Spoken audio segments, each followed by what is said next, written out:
but I decided to extrapolate a bit and think about how the title could relate to us in All Souls.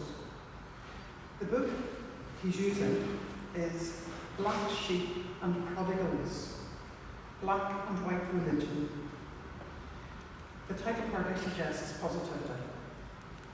And yes, the book promotes an antidote to these.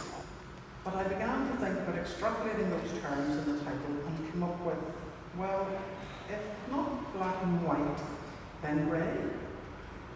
I won't tell you what my husband suggested at that point. Apologies to those who might be offended, but grey is pretty bland and neutral. Hardly the description of the All Souls congregation. And if not black sheep, then maybe sheep in general, which suggests we can be herded. Again, not a good descriptor of All Souls. And as for prodigal, well, the word implies reckless or wasteful lavishness, threatening to lead to early exhaustion of resources. And that most certainly is not All Souls, or the finance subcommittee would have something to say about it. When I read the book, and I did read it, I realised that Dave Tomlinson, the author, certainly didn't think of his congregants as bland or neutral, or indeed prodigal. He had much to say which was joyful and positive, and dare I say it, a bit messy.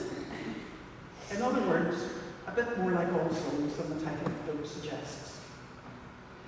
The dear departed Reverend Mac used to call this religion of ours a long-winded, confusing title of a denomination.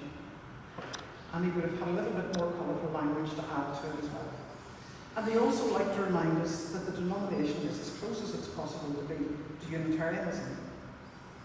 And if we look at the descriptors of our denomination, such as non-subscribing, non-doctrinal, they also sound negative. Again, I don't feel that All Souls is negative. So I like to be reminded of the positives of this long-winded denomination, such as the requirement and the responsibility we each have to think for ourselves about what we believe and what we do not believe.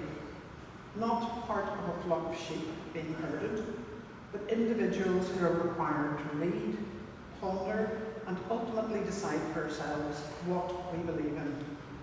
Embrace the absence of so-called absolutes. Embrace the ambivalence and the ambiguity of the weird world we live in. So, in deference to Dave Tomlinson's love of poetry and his associated love of the writing of John O'Donoghue, I read a very short excerpt of John O'Donoghue's poem, Matins, which I hope reminds us all how to live our best selves. May I live this day compassionate of heart, clear in word, gracious in awareness, courageous in thought, generous in love.